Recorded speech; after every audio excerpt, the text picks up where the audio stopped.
ओम नमः शिवाय। शिव जी सदा सहाय। ओम नमः शिवाय। गुरु जी सदा सहाय। जय गुरु जी। शुक्राना गुरु जी। अनंतम अनंतम अनंतम शुक्राना गुरु जी। हर हर महादेव। हर हर महादेव। जय भोलेनाथ बाबा की। जय भोलेनाथ बाबा की। जो शिव पुराण पढ़ने में भूल चूक होगी माफ़ करना प्रभु, माफ़ करना। जय भोलेनाथ। जय भोलेनाथ बाबा की। जय गुरु जी की। आज मैं विद्येश्वर शिवपुराण का विद्येश्वर संहिता का 12वां अध्याय प्रारंभ करने जा रही हूँ। जय भोलेनाथ बाबा की जय। जो भूल चूक होगी माफ़ करना प्रभु, माफ़ करना। ये जो शिवपुराण पढ़ते हैं इसमें बहुत लाभकारी है, बहुत लाभकारी। स्वास्थ्य के लिए, पाप नाशक, बीमारी, रोग व्याधि सब चीज़ के लिए निवारण है। ये पढ़ने से ज़्यादा सुनने में अर्थ बहुत समझ में आता है। सुनने वाला तो भाई धन्य होता है। मैं भी सुनती हूँ बाद में और कहता हूँ जय भोलेनाथ बाबा की। मोक्षदायक पुराण क्षेत्रों का वर्णन। काल विशेष में विभिन्न नदियों के जल में स्नान के उत्तम फल का निर्देश तथा तीर्थों में पाप से बचे रहने की चेतावनी। सूत जी बोले, विद्वान एवं बुद्धिमान महर्षियों, मोक्षदायक शिव क्षेत्रों का वर्णन सुनो। तत्पश्चात मैं लोक रक्षा के लिए शिव संबंधी आगमों का वर्णन करूँगा। पर्वत वन और कानूनों सहित इस पृथ्वी का विस्तार 50 करोड़ योजना है। भगवान शिव की आज्ञा से पृथ्वी संपूर्ण जगत को धारण करके स्थित है। भगवान शिव ने भूतल पर विभिन्न स्थानों में वहाँ के निवासियों को कृपापूर्वक मोक्ष देने के लिए शिव क्षेत्र का निर्माण किया है। कुछ क्षेत्र ऐसे हैं जिन्हें देवताओं तथा ऋषियों ने अपना वास स्थान बनाकर अनुग्रहित किया है। इसलिए उनमें तीर्थों प्रकट हो गया है तथा अब अन्य बहुत से तीर्थ क्षेत्र ऐसे हैं जो लोगों की रक्षा के लिए स्वयं प्रादुर्भूत हुए हैं। तीर्थ और क्षेत्र में जाने पर मनुष्य को सदा स्नान, दान और जप आदि करना चाहिए, अन्यथा वो रोग, दरिद्रता तथा मूर्खता आदि दोषों का भागी होता है। जो मनुष्य इस भारतवर्ष के भीतर मृत्यु को प्राप्त होता है वो अपने पुण्य के फल से ब्रह्मलोक में वास करके पुण्य क्षय के पश्चात पुनः मनुष्य योनि में ही जन्म लेता है। पापी मनुष्य पाप करके दुर्गति में ही पड़ता है। ब्राह्मणों पुण्य क्षेत्र में पाप कर्म क्रिया जाए तो वो और भी दृढ़ हो जाता है। अतः पुण्य क्षेत्र में निवास करते समय सूक्ष्म से सूक्ष्म अथवा थोड़ा सा भी पाप ना करे। सिंधु और सतलज नदी के तट पर बहुत से पुण्य क्षेत्र हैं। सरस्वती नदी परम पवित्र और 60 मुख वाली कही गई हैं, अर्थात उसकी 60 धाराएं हैं। विद्वान पुरुष सरस्वती के उन धाराओं के तट पर निवास करे तो वो कर्मांश ब्रह्मपद को पाल लेता है। हिमालय पर्वत से निकली हुई पूर्ण सरिला गंगा 100 मुख वाली नदी है। उसके तट पर काशी, प्रयाग आदि अनेक पुण्य क्षेत्र हैं। वहाँ मकर राशि के सूर्य होने पर गंगा की तटभूमि पहले से भी अधिक प्रशस्त एवं पुण्यदायक हो जाती है। सोनभद्र नद की 10 धाराएं हैं। वो बृहस्पति के मकर राशि में आने पर अत्यंत पवित्र तथा अभिष्ट फल देने वाला हो जाता है, उस समय वहाँ स्नान और उपवास करने से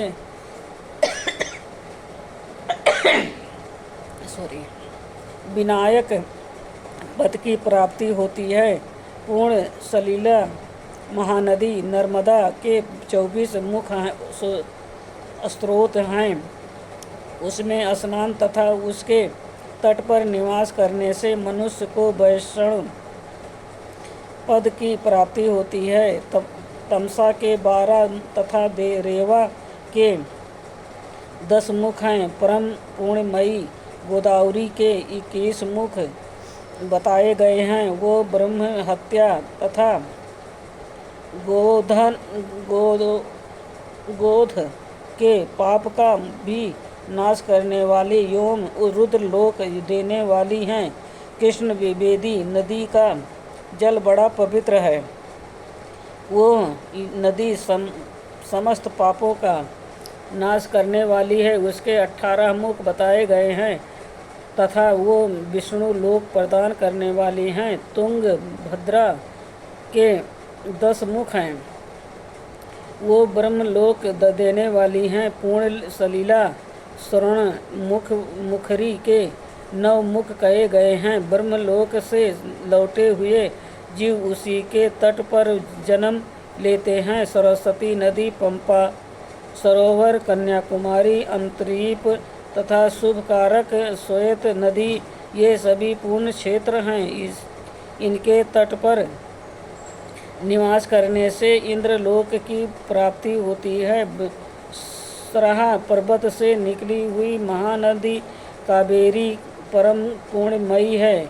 उसके 27 मुख बताए गए हैं। वो संपूर्ण अभिष्ट वस्तुओं को देने वाली हैं। उसके तट स्वर्गलोक की प्राप्ति कराने वाले तथा ब्रह्मा और विष्णु की पद देने वाले हैं। कावेरी के जो तट शयो क्षेत्र के अंतर्गत है वह अभीष्ट फल देने के साथ ही शिवलोक प्रदान करने वाले भी हैं। नैमिषारण्य तथा बद्री आश्रम में सूर्य और बृहस्पति के मेष राशि में आने पर यदि स्नान करें तो उस समय वहाँ किए हुए स्नान पूजन आदि को ब्रह्मलोक की प्राप्ति कराने वाला जानना चाहिए। सिंह और कर्क राशि में सूर्य की क्रांति होने पर सिंधु नदी में किया हुआ स्नान तथा केदार तीर्थ के जल का पान एवं स्नान ज्ञानदायक माना गया है।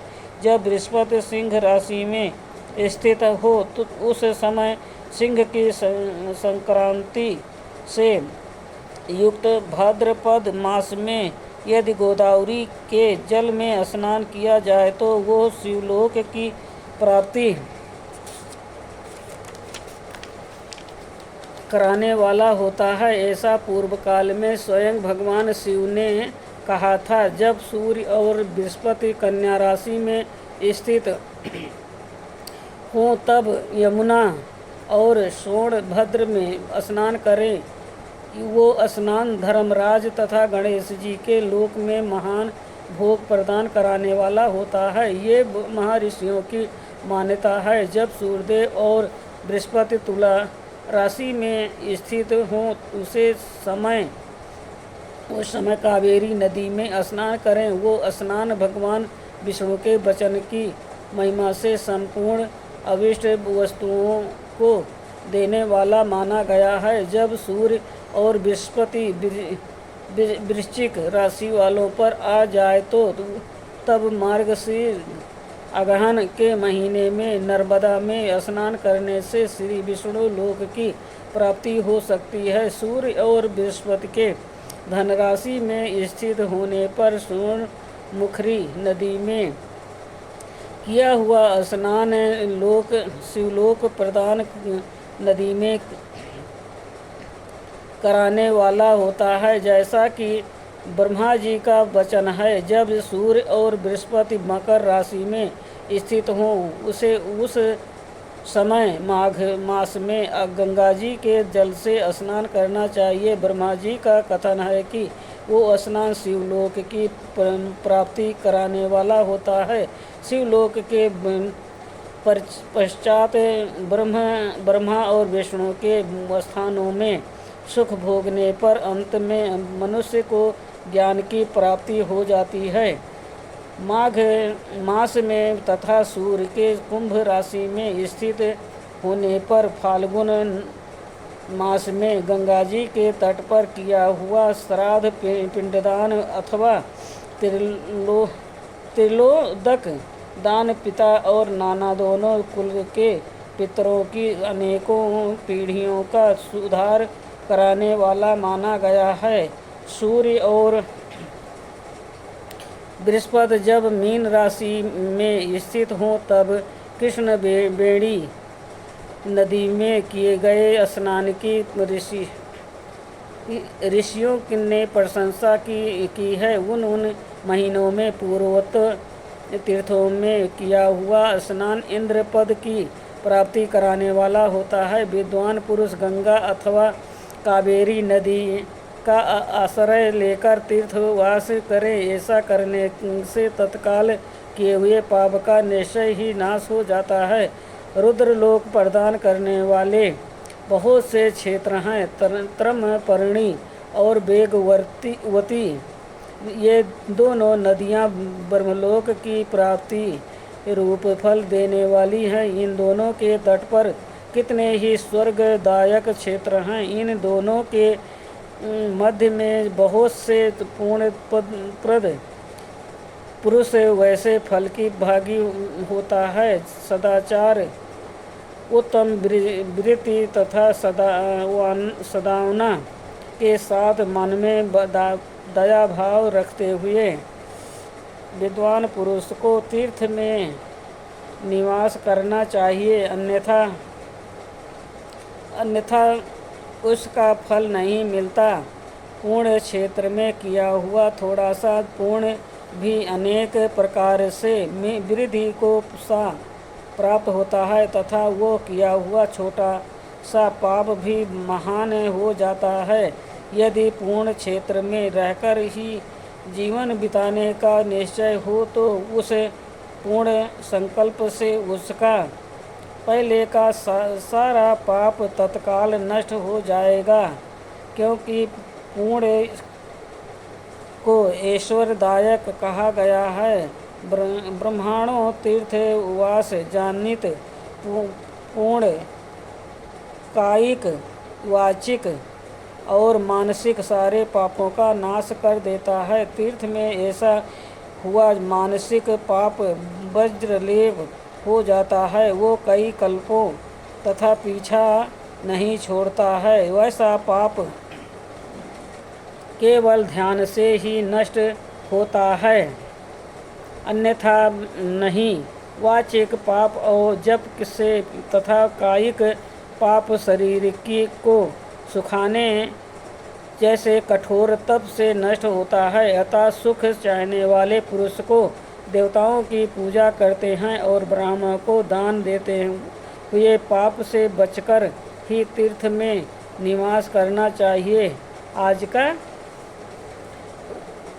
शिव पुराण का वायव्य संहिता का 12वां अध्याय संपूर्ण हुआ। ओम नमः शिवाय। शिव जी सदा सहाय। ओम नमः शिवाय।